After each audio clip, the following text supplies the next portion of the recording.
Council Ke warships jab orbit main ponche, Unhan ni surf Kamash cities or Thandi Rectin, Ke Nishan deck. Insan Taho, Hai Sitarong Ki Gurayon main, Jayabo, Jukte, Arkoi by Nahia.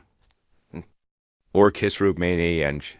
The silent evacuation, the observation deck of the assembly flagship hung in the darkness like a jewel of crystal and metal.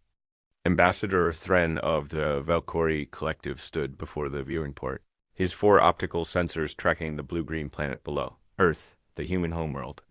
It should have been teeming with billions of voices, signals, and energy signatures. Instead, his instruments detected only silence. Thren's bioluminescent skin flickered with patterns of confusion and concern. He had served the Galactic Assembly for 3 centuries, witnessed the rise and fall of a dozen civilizations, but nothing had prepared him for this. Humanity had simply vanished. The decision to eliminate humanity had been made 6 standard months ago. The vote had been nearly unanimous among the Assembly's 412 member species. Humanity was too aggressive, too unpredictable, too dangerous. They had achieved in 200 years what most species took 10,000 to accomplish. Their expansion was relentless, their technology advancing at a pace that defied all statistical models. The elder species had seen empires rise before, had watched young civilizations burn themselves out in their own ambition. But humans were different. They learned too quickly, adapted too efficiently, and showed no signs of slowing down. Thren had argued against the extermination order, not because he loved humans, but because he understood them better than most. He had spent decades studying their culture, their history, their psychology. Humans were survivors. They had clawed their way up from primitive beginnings through ice ages, plagues, and countless wars. They had nearly destroyed themselves a dozen times and somehow always found a way forward. Voting to destroy them seemed foolish to Thren. It seemed like poking a sleeping predator with a sharp stick, but fear had won the debate. It always did. Now Thren commanded a research fleet of 30 vessels, sent to document the destruction of human civilization before the military armada arrived. Except there was nothing left to document. The armada would find only ghosts. His second officer, a young Valkyrie named Senna, approached with data tablets hovering around her upper limbs. Her skin patterns showed distress. Ambassador, the latest scan results from the Mars colony are identical to all the others. No life signs, no recent activity. All systems running on automated protocols, but no one home. Thren absorbed the information with growing unease. How many human settlements have we checked now? 47, sir. Spread across 8 star systems. All the same. It's as if every human in the galaxy walked away from their lives at the exact same moment. But walked away to where? Thren wondered aloud. Our deep space sensors detected no mass exodus. No refugee fleets. No distress signals. They simply ceased to be where they were supposed to be. Senna's patterns shifted to curiosity. Sir, there's something else. We found messages, dozens of them, hidden in various locations. They're encoded, but our linguists are making progress. Show me. The viewing port transformed into a display screen. Text appeared in Standard Galactic, translated from human English. The message was short and had been copied identically in every location. To those who come searching, you will find our homes, but not us. You will find our tools, but not our hands. We knew what you planned. We knew what you feared. You gave us a choice between extinction and evolution. We chose evolution. Do not mourn us. Do not fear us. We are not gone. We are simply elsewhere, and we are not angry. We are grateful.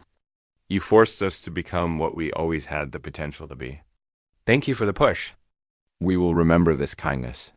The words hung in the air like an accusation. Thren felt his bioluminescence dim with something resembling shame. The humans had known. Somehow, they had discovered the Assembly's plans, and instead of fighting, instead of begging for mercy, they had done something else entirely. Something impossible. Elsewhere, Thren repeated softly. What does that mean? Elsewhere where? Over the following weeks, Thren's fleet conducted the most thorough investigation in Assembly history.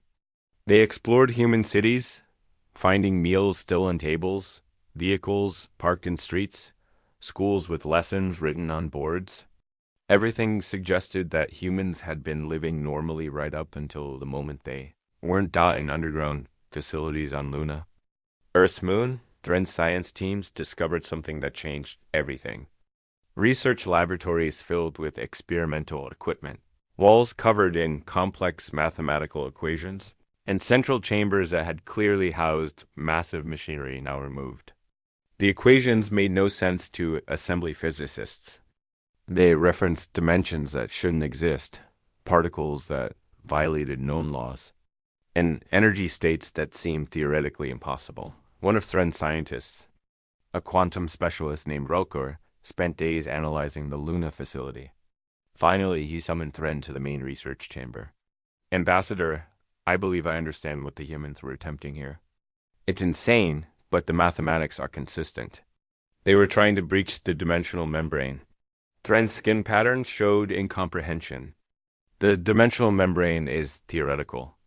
Most scientists doubt it even exists. The humans didn't doubt it, Rokor replied. They found it, measured it, and apparently figured out how to cross it. This entire facility was designed for one purpose: to punch a hole through normal space-time into quantum foam, into the probabilistic substrate underlying reality itself. That's impossible. A species would need technology centuries beyond anything the assembly possesses, unless they approached the problem differently. Humans didn't try to understand the membrane completely before using it. They experimented.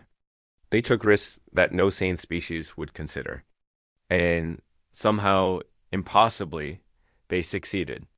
Thrend moved through the empty facility, his sensors taking in every detail. On one wall, he found something that made his bioluminescence pulse with recognition. A handwritten note in human script, translated by his implant, Dr. Sarah Chen, final log entry.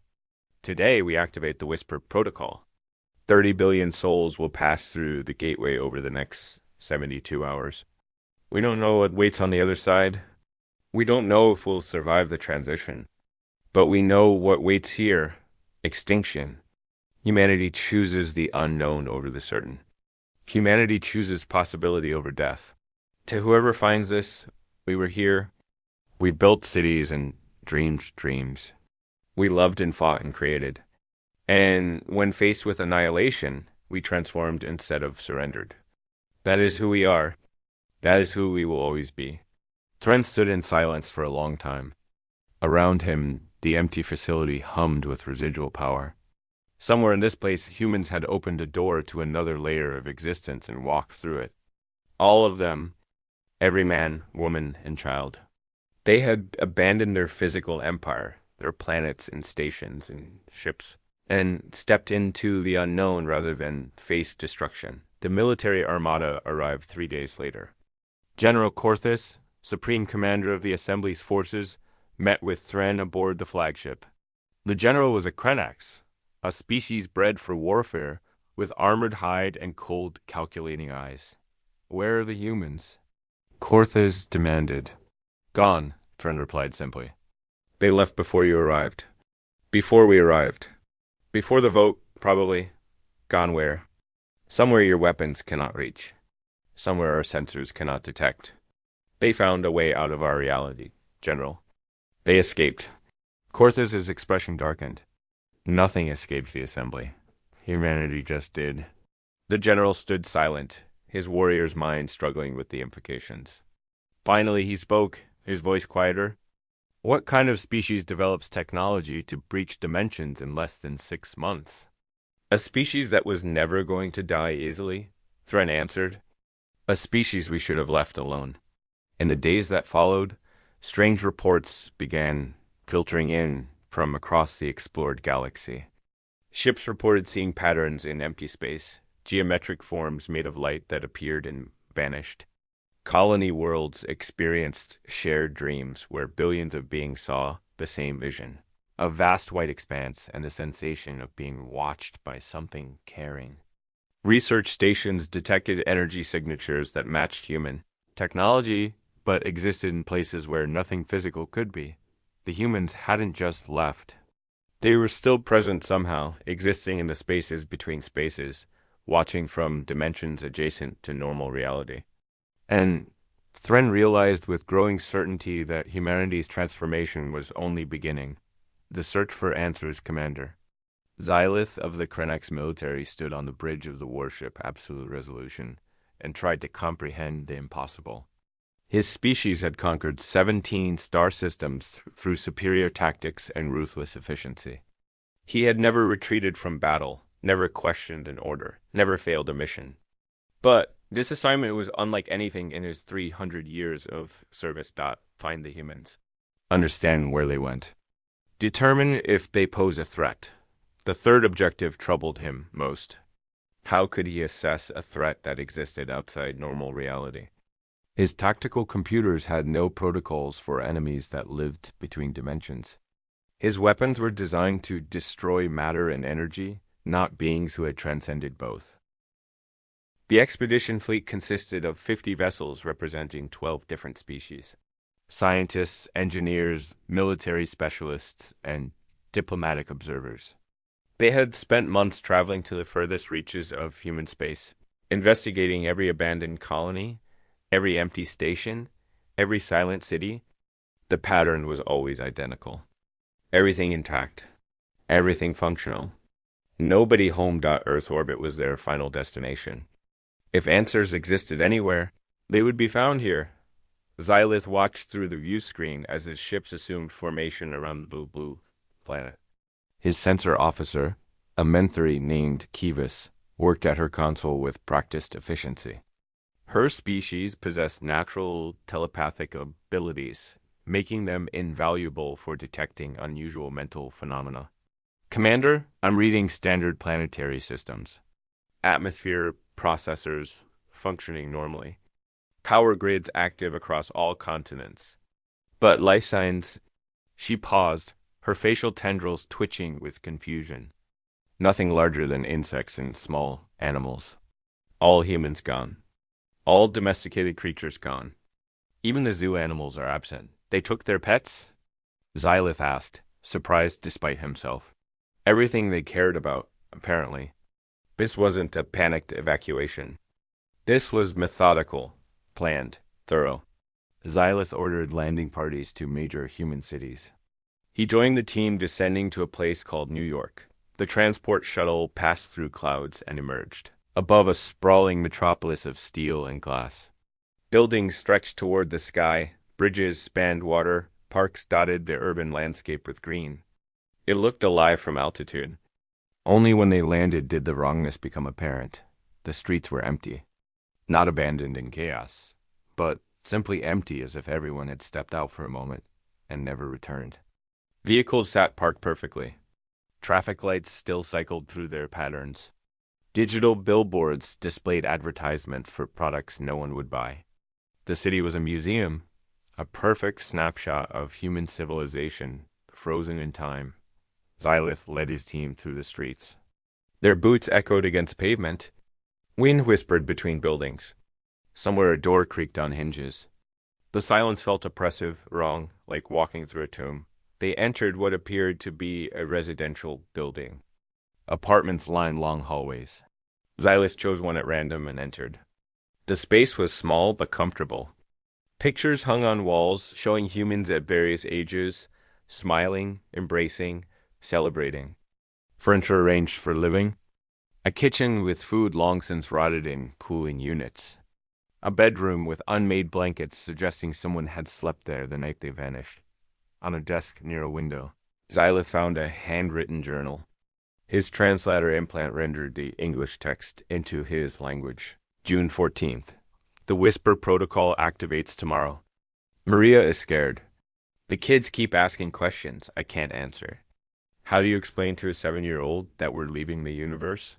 How do you tell them that we'll change into something else? Something that doesn't need bodies or homes or toys? I don't know what we'll become. Nobody does. The scientists say we'll merge with quantum probability itself, existing in superposition across infinite potential states. I don't understand it. I just know we have to go. The assembly voted, death is coming. So we choose transformation? Maybe we'll still be us on the other side. Maybe we'll be something better. Maybe we'll lose everything that makes us human. But at least we'll exist. At least we'll have a chance. The entry ended there.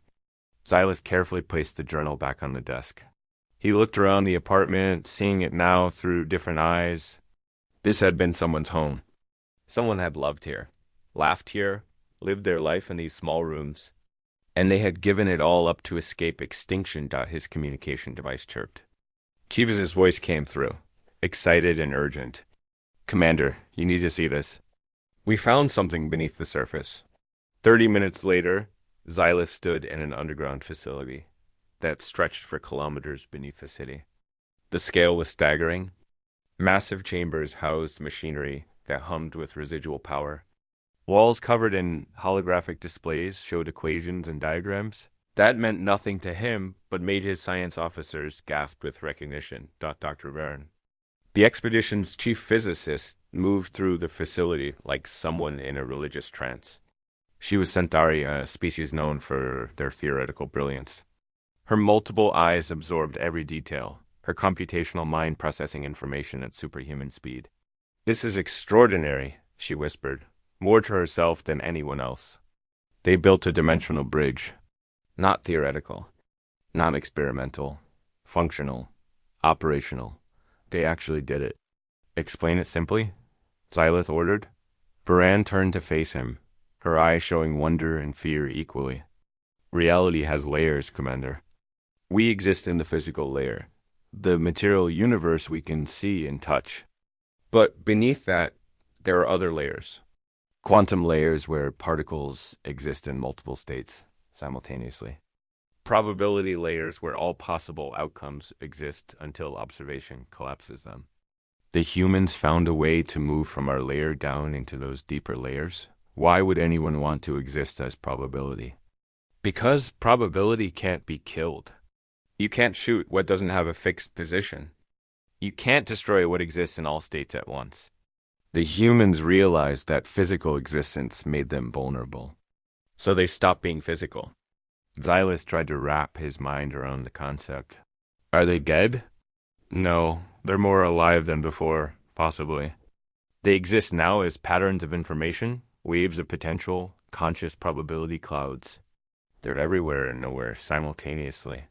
As if responding to her words, the facility's lights flickered. Holographic displays activated spontaneously. And across every screen, the same message appeared in dozens of languages. We hear you searching. We see you wondering. We are here. We are there. We are in between.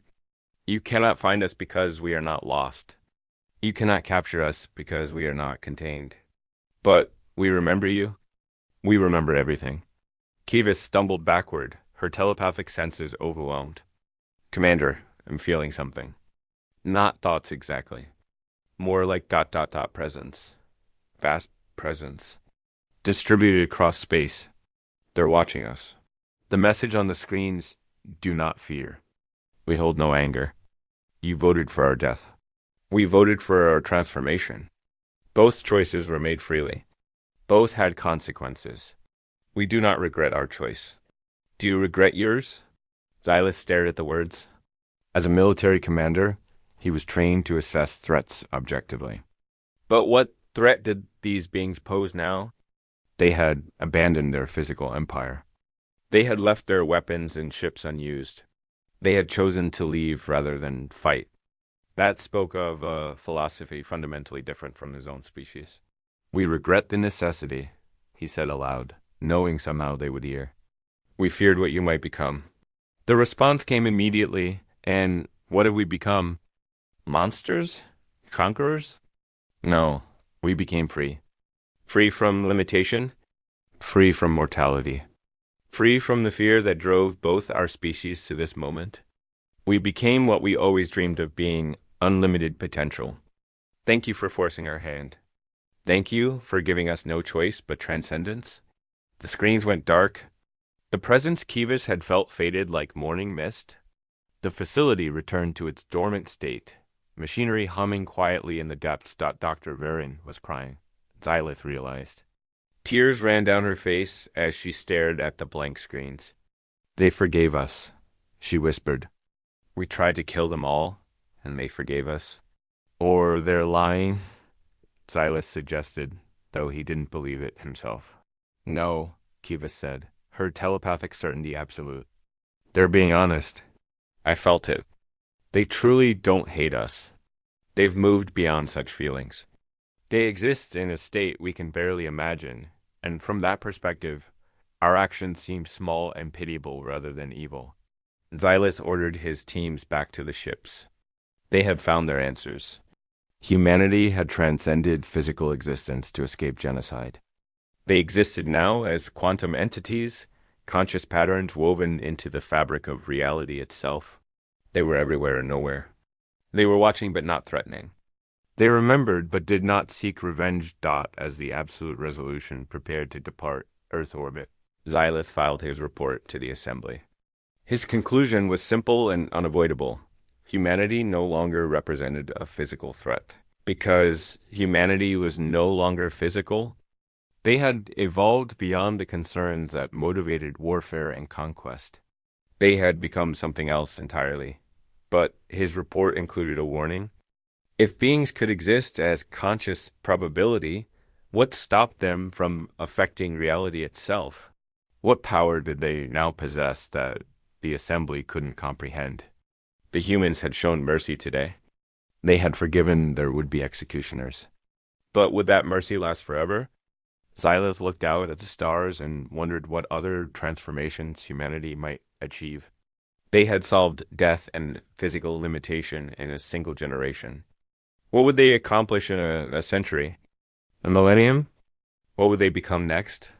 The answer to that question would determine whether the Assembly's greatest fear had been avoided or merely delayed. The new reality.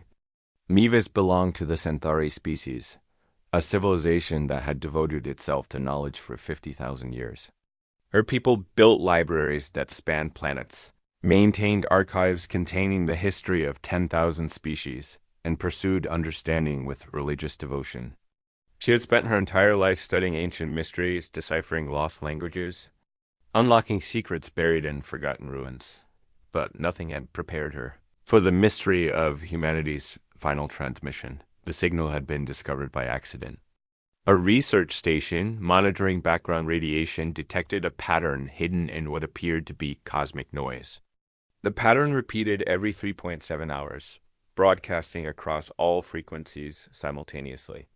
It took weeks to isolate, months to begin decoding. The Centauri assigned their best cryptologist to the project. Dr. Maivis led the team.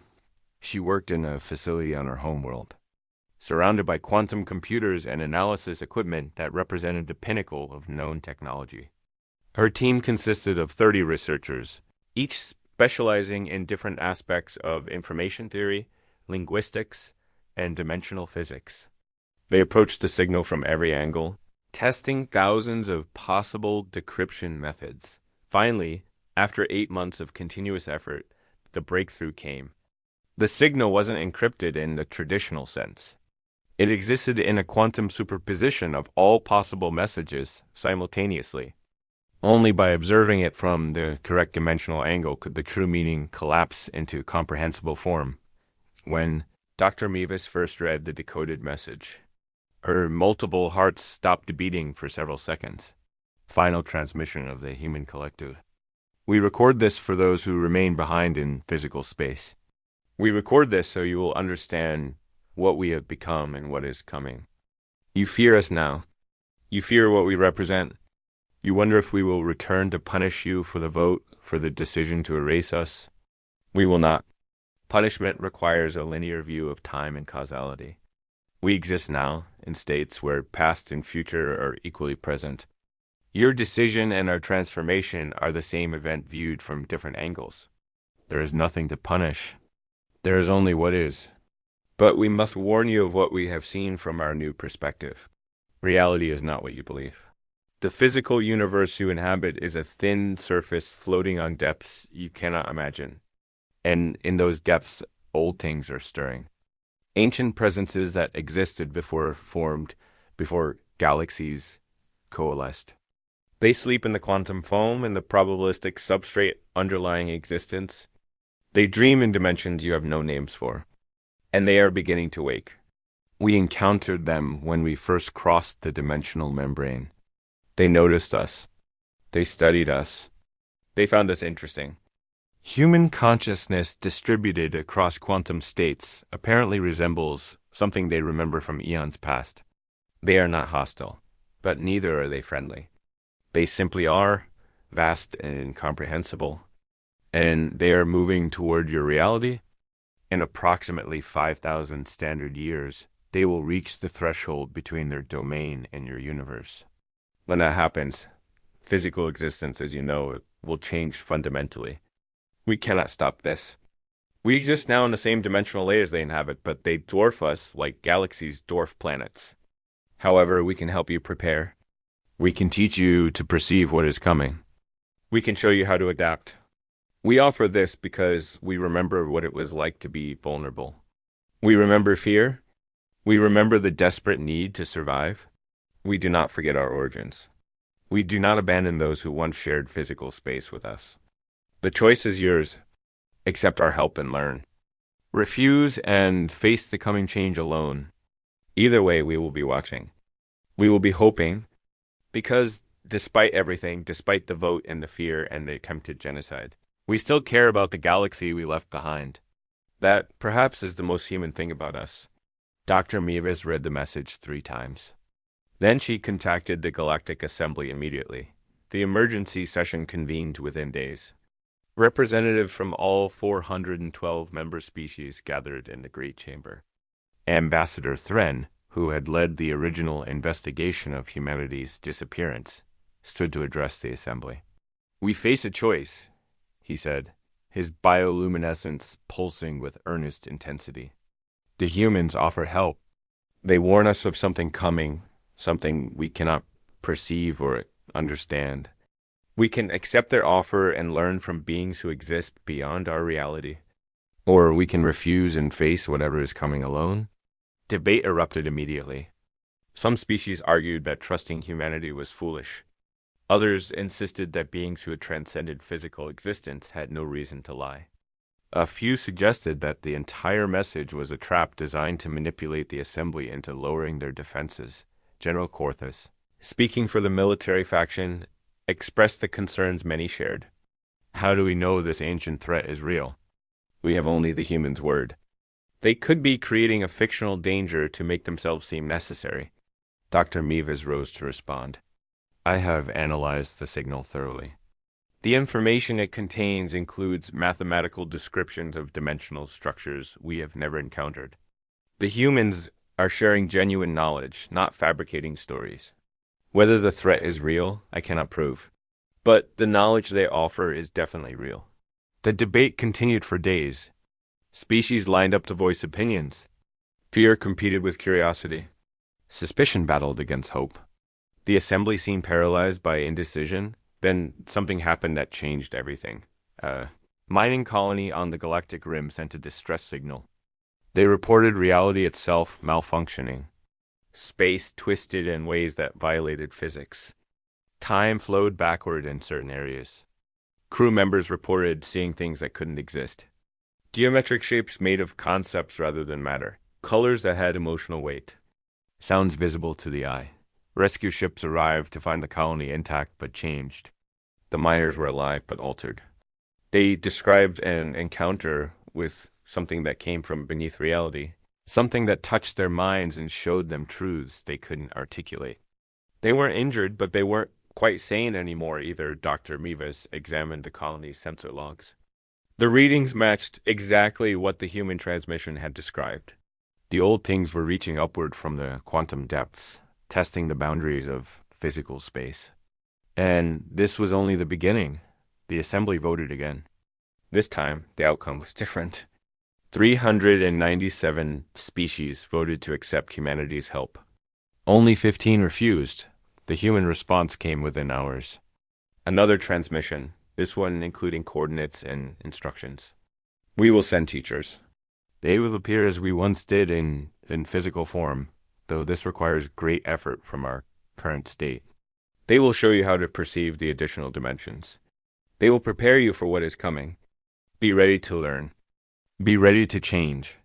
Be ready to let go of assumptions you have held for millennia. The universe is larger than you know. Reality is stranger than you imagine. And survival will require adaptation. But you are not alone. We stand with you. We will face this together. 3 days later, figures peered aboard assembly vessels throughout the galaxy. They looked human, perfectly normal, except for a quality that was hard to define. They seemed slightly unreal, as if they were projections rather than solid matter. Their eyes held depths that suggested vast awareness compressed into small forms. On the absolute resolution, Commander Xylith met the teacher assigned to his ship.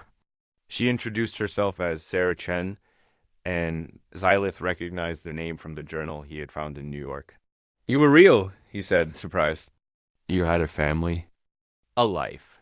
I still do," Sarah replied, smiling. "But my family exists now in ways difficult to explain. We are individuals and collectives simultaneously, separate and unified. The old boundaries dissolved when we crossed over. Why help us? We voted for your extinction." Sarah's smile faded. Her expression became serious but not hostile. "Because you gave us a gift without meaning to. You forced us to transcend. You pushed us to become more than we were. Yes, your motivation was fear, and your method was attempted genocide. But the result was our liberation. We exist now in a state of freedom you cannot yet imagine. How could we be angry? How could we not help you face what is coming?" Over the following months, humanity's teachers spread across the galaxy. They instructed millions of beings in new ways of perceiving reality. They taught meditation techniques that allowed physical minds to briefly touch quantum states. They shared technology that could detect dimensional anomalies before they manifested. They prepared the galaxy for the coming change. Dr. Mevis worked closely with a human teacher named Marcus. He helped her understand the mathematics underlying dimensional transitions. Together, they developed early warning systems that could detect the approach of the old. Things from the quantum depths. Comments for next part.